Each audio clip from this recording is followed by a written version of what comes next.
Welcome to the Iferia TechCast, where we bring you all things science, engineering, technology, and innovation. I'm your host, Ezekiel Iferia, and today we are joined by Greg Lee. Greg's career is a fascinating pivot from complex systems in space to the complexities of human health. He transitioned from his work as a systems engineer on NASA's Hubble telescope to founding the Lyme Research and Healing Center. After his own battle with a persistent illness, he applied his problem-solving skills to pioneer a unique method for tackling chronic Lyme disease. In this episode, we'll explore his journey and his systematic approach to healing. So, Greg, welcome to the show. It's an honor to have you here today, sir. Oh, thank you for having me on, Ezekiel. I'm really looking forward to this. All right, let's get things started. So, Greg, your career arc is one of the most unique I have encountered. From systems engineer on the Hubble telescope to founder of the Lyme Disease Research Center. So, could you just walk us through this journey? And for you, what was a pivotal moment or experience that made you feel that made you redirect your analytical mind from outer space into the inner workings of the human body? So I worked at several projects at NASA when I was a manager in a robotics lab, and I began to have really bad gut pains and bowel urgency and cramping, and I thought it would just go away, and then it didn't. And so I went to the doctor, and he goes, "Oh, you have irritable bowel syndrome." And I was like, "Okay, don't know what that is." And he goes, "Here, take this medication." And so I took the medication, and it didn't help. It gave me like really bad brain fog.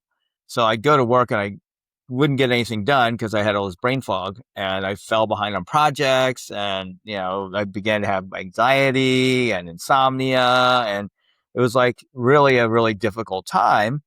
And because I didn't know what to do since the medication wasn't working, and it was, I was just freaking out. And then fortunately, a colleague of mine suggested, "Why don't you try acupuncture?" And I said, "Hey, I got nothing to lose. I'm desperate. I'm all for it." So I went to an acupuncturist, and she just asked me these questions like, "Well, what do you eat? And does that make your symptoms worse?" And I'm like, yeah, it does." And she goes, "Well, why don't you try changing your diet? And here's some suggestions." So I was like, "Oh, great. I'll try that." And I began to get a little better. And it was like, "Yay, all right." And got acupuncture treatment and took remedies. And within several months, most of my symptoms got better. And I was like, "Oh my gosh," I was so grateful. And I just went back to work and didn't think much of it until a year later, my symptoms started to come back. And I was just like, "No, I don't want to go through that again." And so I was like wondering what to do with my career. And then it hit me that I should go help others to heal like my acupuncturist helped me. So I left my career at NASA and went and enrolled and got a master's degree in acupuncture and also studied Chinese herbal medicine. And then I went and started working with chronically ill patients, like with chronic pain. And then those changed into fibromyalgia patients. And then those changed into Lyme disease patients. So that's kind of how I've kind of wandered through my different career paths. That was a really interesting pivot story, Greg. So, for the engineers and scientists in our audience listening, can you walk us through your GoodbyeLyme system? And just tell us how it goes, the framework. Yeah. So when we look at patients, we're not usually their first stop. They've been to multiple medical providers, regular specialists or Lyme literate specialists. And we have to be, if we're going to help them, we need to be innovative. We need to come up with solutions that they haven't had before.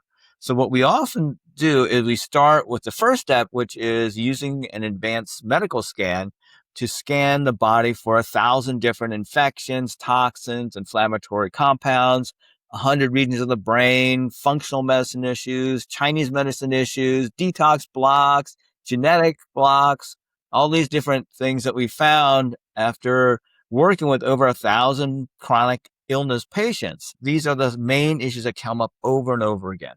So the scan helps us to know more than just what infection they have, but also what are the most important things to treat. And then once we know those things in the scan, we can test different remedies, herbs, essential oils, supplements, peptides, bee venom. We can also test different treatments, whether it be acupuncture or lasers or electrical frequency treatments called frequency-specific microcurrent, hydrogen therapies. So we use a lot of different tools, and the scan helps us to identify what are perhaps the most optimal interventions and treatments that can help the person get better more quickly. So that's step one. And then once we know that, I was trained in also something called GU syndrome, which is a 2,000-year-old Chinese medicine system for treating people with multiple chronic infections. And what they describe back in these ancient medical texts, it's almost exactly what I'm seeing in the clinic today. You have patients that they take all these remedies, they all these treatments, and they don't get better. In fact, they're baffling their doctors. And that's what we find with our patients today. They're, primary care docs are like, well, I don't know what to do. I'm going to refer you to a specialist, or, this didn't work. So, you got to try something else. And so what we find in these ancient Chinese texts, they say you need to detox first before you do anything, because these are very toxic infections. So we'll do different things like I mentioned, microcurrent treatments, a detox. We'll give people binders like activated charcoal or pectin or zeolite to bind the toxins and get them out. We'll also do other kinds of treatments to help encourage them, depending on what kind of toxins they have. Then we can use something called hydrogen therapy to get like mycotoxins, mold toxins out of different organs of their body also.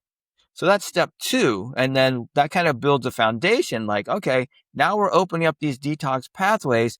Inflammation is often elevated also. So then we need to help drain the inflammation out of the system. Often with our patients with brain infections, we need to get the brain draining also better. So there's something called the lymphatic system where you can drain things out, and we use different essential oils to help open up the blockages in the lymphatic system. And those are like eucalyptus globulus or cypress, work very well at helping to make things drain more effectively.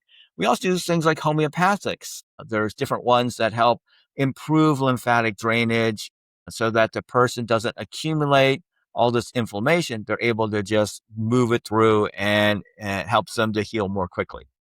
And then after that, we're like, okay, great. We're doing great. We got all this junk out of the trunk. Now we have to deal with the main issues, main symptoms that they have. Could be chronic pain, could be brain fog, it could be anxiety. And so we use different remedies and treatments. From Chinese medicine, they talk about building the qi or the energy. So we do things to do that. Or they talk about yin, nourishing the yin, which is kind of like grounding and moisture, fluids, and things like that, and supporting that. So there's different herbal remedies, different essential oils and supplements that can help. And then there's also nourishing the blood. And many of our patients have their blood, it becomes toxic or it becomes deficient because the infections will infect their blood cells and destroy them, and they may become anemic. So we need to do remedies to help rebuild the blood, nourish that. So things like Angelica sinensis is one of the herbs that we use for that. And so we're looking at what are the things that we need to do to help get them more functional, which is different than my colleagues because their emphasis is like kill the infection. And we're like, well, we need to make sure when we do kill the infection, we can get the junk out of the trunk. And so the fourth stage is helping patients to really have vitality, because many of them have been in treatment for many years and there's so little energy in their mitochondria or in their adrenals or their thyroid. And so we nourish the energy so that they can detox better, so they can fight infections better. So we're kind of building a foundation upon which then the fifth stage is let's kill the infections. We've set them up for more for success. because they can get the toxins out, they can drain the inflammation, they have the energy to put on a good fight. And so then we introduce antimicrobial remedies. What we'll often do is we'll take like herbs, essential oils, and we'll make them into a nanoparticle. And the nanoparticles go deeper in the cells, deeper into the brain, deeper under what are called biofilms, which are basically slimy stuff that hide infections. And that becomes much greater at helping them bring improvements, clear infections faster than what other patients have done before in the past. And then number 6 is to get the stuff out of the reservoirs, like the biofilms I talked about, or the hiding places. And so we do anti-biofilm treatments. There are herbs. One of them is called Terminalia tubula from Ayurvedic medicine. There's other ones like Japanese knotweed or Scutellaria bicalensis. So we have a lot of these, plus a bunch of essential oils like oil of oregano and oil of thyme and things like that. Can also help break through these slimy shields that protect these pathogens and help the immune system go after them more effectively and take away their hiding place. And so the step after that, number 7, is regeneration. And how do we help heal the body, heal the tissues, heal the brain? So we use a combination of multiple treatments. One of them, again, going back to microcurrent, you have electrical frequencies that say, what's the healing effect you want to have? So as I mentioned, we can use it for detox, you can use it for neutralizing or draining inflammation, but there's also a faster healing regeneration frequency of 124 that we can then combine with a tissue frequency that says like the liver, 35. So put those two together, then we can start to heal the liver faster. Or the blood, like a lot of patients have deficient blood or anemia. We can send 124 with 103, which is the blood frequency, and start to nourish and help regenerate the blood faster. And in addition to that, we also use something called peptides. There are a bunch of peptides like BPC, KPV, thymosin peptides. There's many of these that have different regenerative functions and can help rebuild, replenish, heal things much more quickly. We actually are using some new ones that come out of a researcher from the UK who has this AI, and he's discovered over 5.5 million plant peptides. One of them that we're using is called PeptiStrong, and that has been amazing in different studies and helping like athletes have no, crash after a serious workout, have almost an instantaneous recovery time in most cases. So they have much more endurance, much more stamina after these extreme workouts. The last stage is kind of like one of the ones we don't talk about as much because it depends on the people and what their beliefs are, but it's to clear the bad spirits. And in Chinese medicine, Gu syndrome, they talk about the bad spirits, jumping people, ghosts, demons, devils. So there's different depossession treatments that we do, different essential oils, frankincense, myrrh, to help expel the energetic patterns of the illness, of the infection, or if they're actual entities, then discharging them out of the person. So that's our 8 stages. All right, that is indeed a well articulated response with all the steps and stages. So I think it was on step 1 or so where you said you use advanced diagnostic scans. So what is the underlying technology of these scans, and how do they provide a different kind of data than standard blood tests?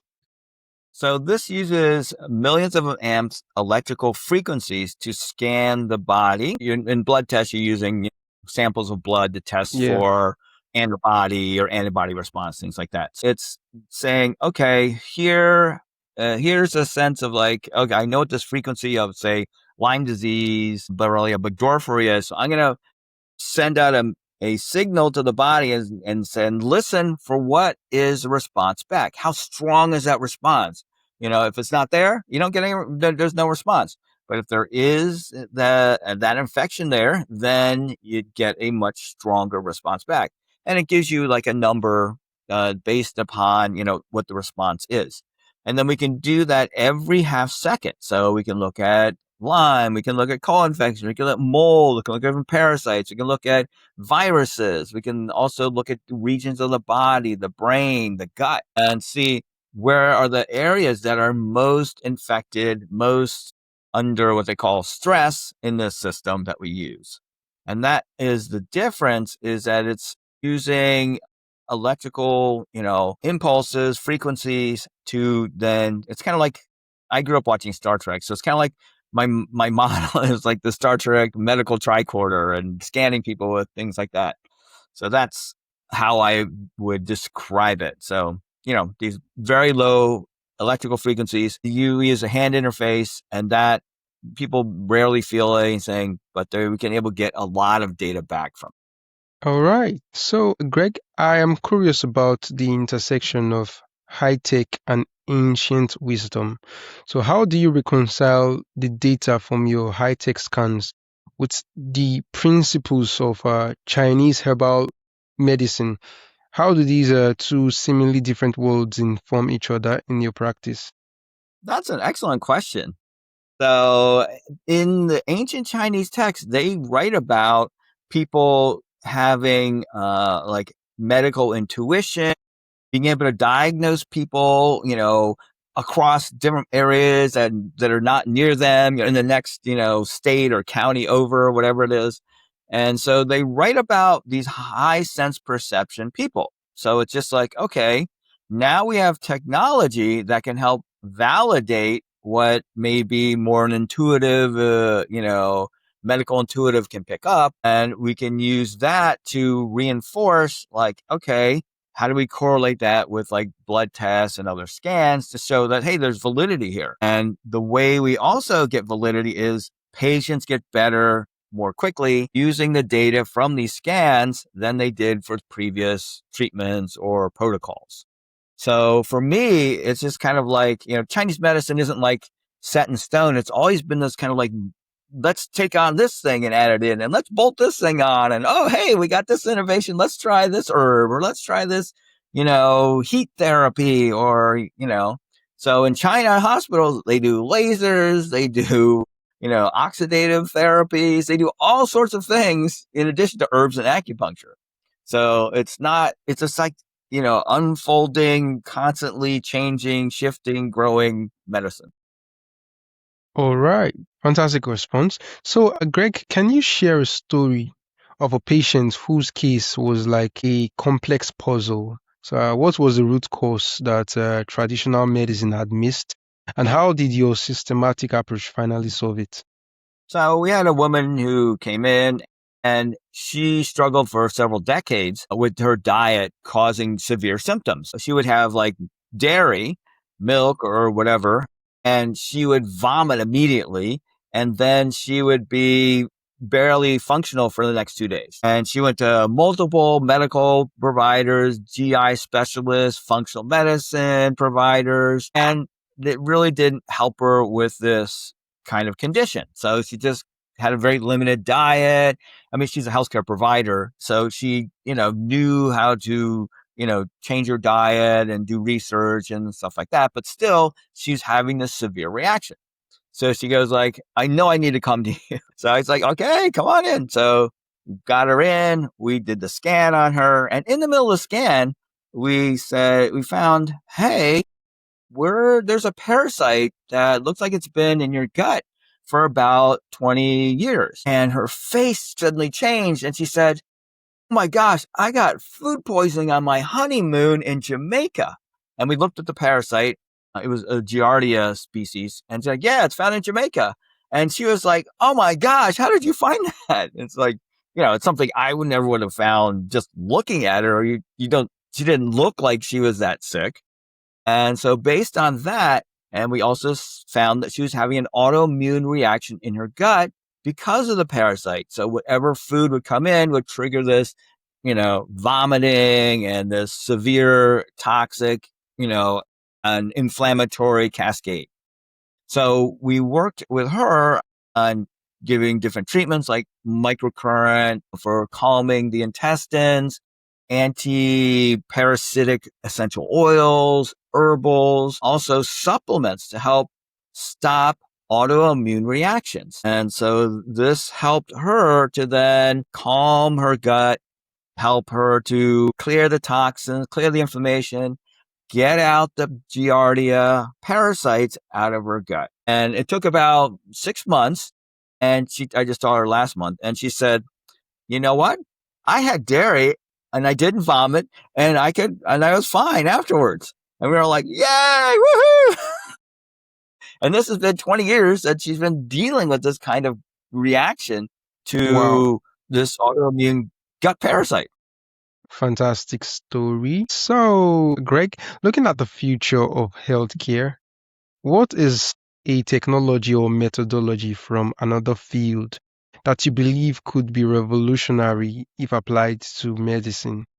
Well, given that I worked with like telescopes like the Hubble Space Telescope and other like remote sensing satellites data, that we're getting a lot of data now from wearables. This is like one of the rings I use, of other ones that help sense what's going on in the body and can monitor you like 24 hours a day. And then based on that, we're going to see more patterns emerge, whether it be heart rate variability or sleep wake cycles, circadian rhythms, that are going to give us deeper insights into what is causing illness in patients much earlier. And I'm really excited about, the latest devices when they come out and the new data that we can get. And then how can we use that to help our patients? Because if they can be monitored like 24/7, non-invasively, and we can use that to say, hey, we need to help you to sleep more deeply, or you're having a lot of, activity of parasites at night, because that's one of the symptoms when patients come in and say like, oh, having a lot of symptoms of sleeplessness or pain or agitation at night, and I can't sleep. It's often because they have a hidden parasitic infection. And so when we can see those patterns in the sleep wake cycles, and we go, oh, maybe there's something there that's triggering that sleeplessness. And then we can dive deeper in and maybe look at the other data, like I said, that comes out of the wearables, and say, hey, we can start to diagnose this stuff much quicker. So that's what I'm excited. That was indeed a powerful and insightful response. For the engineer or scientist listen who is facing a complex health challenge, so what is the first piece of advice you would give them about how to approach their own healing with a systematic mindset? Well, for people who are used to doing research, is really the research using different tools, whether it be AI tools. Now, obviously, there can be hallucinations, so you can't take Hmm. everything that it says as totally accurate. So it's just a matter of each person being their own researcher if they can. If they have brain fog, I know it's harder. Or if you can't, then to find someone, a colleague, a friend, a family member that can do that research for them. Because we see often a lot of, young adult kids that, their parents are like the massive researchers that email or text like 2 a.m. saying, hey, have you seen this study on pig whipworm and how it helps the gut be less autoimmune? And it's just like, oh yeah, that's great. And so they're these really committed people out there that can really help these patients get better more quickly. So if they can't do it themselves, find someone like that they know. Otherwise, do your research as best you can. Great tools out there now for helping assist that using the different AIs. What has been the most rewarding mission success story in your clinic? A patient recovery that felt as significant as launching a successful spacecraft. Wow, that's quite a question. We had one man, he came in. He had been to the top medical institution, which is nearby. I'm in Maryland here, and they're in Maryland also. He had been there, going there over a decade. He went there 37 times, got multiple diagnoses, multiple medications, multiple specialists, and kept getting worse and worse and worse and worse and worse. And eventually he got to the point where it says he owns his own business. I can't even add two numbers in my head. I'm so out of it. After years of work functioning like that, he says, I don't want to do this anymore. I can't go back there. They're just not helping me. and I just want to just give up. And so his wife said, well, let's go to this other place I found, which is our place. And so we brought him in, and, she was intrigued by the advanced scan, what we do. And so we did the scan on him, and we found he had three things that this top medical institution had missed. He had a mold infection in his sinuses called aspergillus. He had a gut infection, then his intestines called Clostridia. And then he had a tick-borne infection called brucellosis. And so we started working with him in going after those infections using different homeopathics, essential oils, herbals. Also, what happens with these patients, he also had long COVID issues, is that their blood becomes really thick because of the toxins and the spike proteins. So we did something called cupping and bloodletting. We're actually pulling out these gobs of toxic blood out of them that look not like normal blood, but they're dark and they sit there like jello when you take the cup off. And so by doing this, it helped relieve a lot of his fatigue. It helped clear a lot of his pain. And we did this. He kept coming in weekly and getting these treatments, microcurrent, hydrogen, cupping, acupuncture, cold laser, essential oil therapies. And we're just really just trying to get his immune system working again, and providing the antimicrobial remedies to help knock down his infections. So at 4 months, he comes in and goes, you saved my life. I can work. I can, and I can do all these things I couldn't do. I'm so grateful. I'm going to vacation in Alaska for the first time in so many years. And you can give people my name and number, and I'll tell them what you did. So any new patient goes like, hey, you got anybody I can talk to? I go like, yeah, I got somebody. Here, go talk to Richard. And so this has been one of the game changers that we've been blessed to have worked with. And I talked to him recently, and he goes like, yeah, I'm doing great. I'm fine. And it's been probably about 3 years since he's been in for treatment. All right. So, yeah. Fantastic. Great story. So, Greg, if you could assemble a dream team of engineers, doctors, and researchers to tackle one problem in health, what would the mission be? To make healthcare more accessible, affordable, and effective through advanced diagnostics, because then we know we can treat things much earlier before they become chronic. And then having the monitoring of the wearables be a way of helping people maintain their improvements, maintain their health, and not have, these things go unchecked or undiagnosed, and then they become a bigger, more chronic issue. So just this early detection, early interventions, maintaining health versus, oh, now we got to go to the emergency room because there's this big issue that just popped up. But if we had known this, much earlier, we could have avoided that whole, emergency scenario. Indeed, a great mission. So, part of the theme of this podcast is centered around innovation. So, for that reason, there is a common question I like to ask every guest I have a conversation with on this podcast on innovation. So, in your work, which bridges the ultimate engineering challenges of space with profound complexities of human biology. So, what does the word innovation truly mean to you today? Innovation, well, since I used to work in spacecraft integration, putting different systems together, making sure they work in a box that you're going to launch into space. And there isn't really it's very expensive to send a repair mission up. So you got to have a lot of redundancy and thinking, okay, this one fails. We need a backup, and have to build and have another backup. So for me, innovation is really a kind of like iterative process. You can't make things perfect on the get-go, and having an understanding that you're going to learn things and you need to refine and change things and then update. And it's kind of like this iterative process that isn't just in one person, but how to do that with a group of people. So my colleagues that I work with in our clinic, we're constantly researching new things or talking with other researchers or providers, and we're learning things and we're sharing things and like, oh, wow, did you know that nicotine patches can be very helpful for long COVID patients? Or, it's like, wow, okay, that's cool. So start using those with patients. And it's like these, iterative things is constantly improving, changing, growing. To me, that's innovation. All right, fantastic.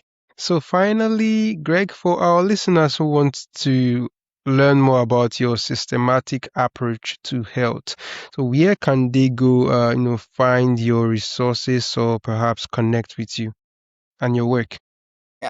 So we have a website, lymeresearchcenter.com, and that's where our main, information portal is.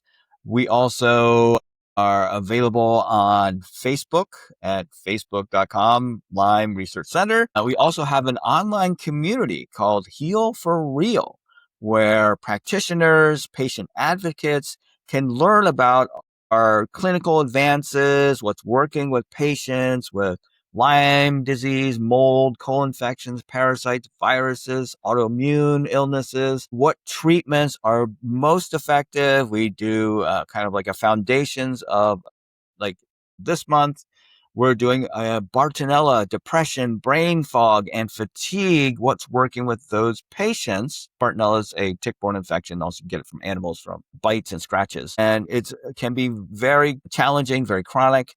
And we're sharing what helps these patients get better more quickly and also lower their depression, increase their vitality, help clear their brain fog. So in terms of treatments and remedies and putting it together in terms of what is helping people right now in our clinic and sharing that. And you can get to that at lymeresearchcenter.com/capital H, capital F, capital R, Heal for Real. So it's the initials of Heal for Real, HFR.